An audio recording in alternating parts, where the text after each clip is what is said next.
I would say the U.S. strategies on tariff varies by countries.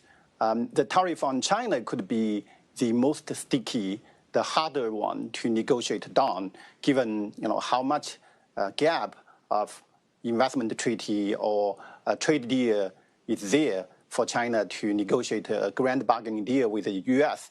That pathway will be very, very narrow. However, the U.S. tariffs on other countries could be more targeted on certain products, like on cars.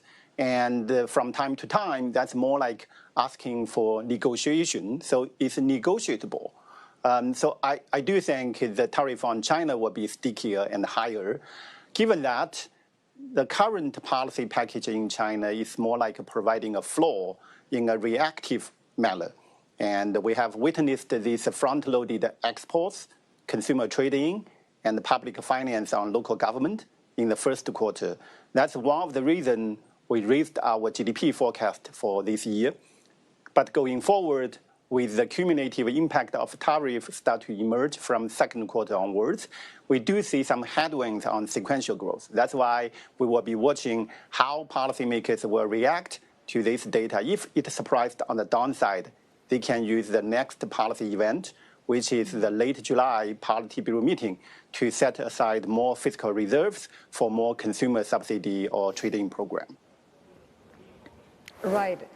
Robin, as we sit here today, what's the big risk that you see as far as the China growth slowdown is concerned? Because now there is a change in narrative saying, unlike the U.S., given fiscal support, given monetary policy support, that China would be able to help growth bottom out.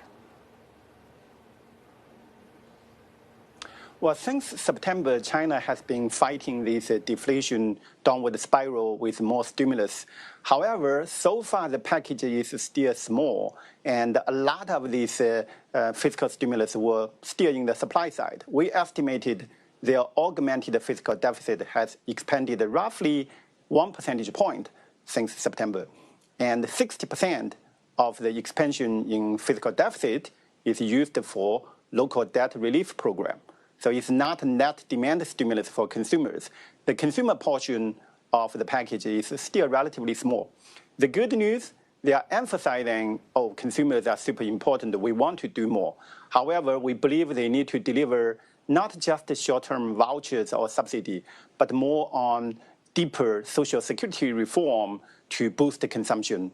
I believe they will probably react to the social dynamics and watching how data are evolving in the second quarter or second half of this year. In July Politburo meeting, a more realistic view is they can expand this trade-in program to cover not just the goods, but probably some services sector and launch a nationwide fertility support program. But for that deeper social security reform, I think right now the timeline is still quite vague, but we need to get that done to boost the consumption in a more sustainable way.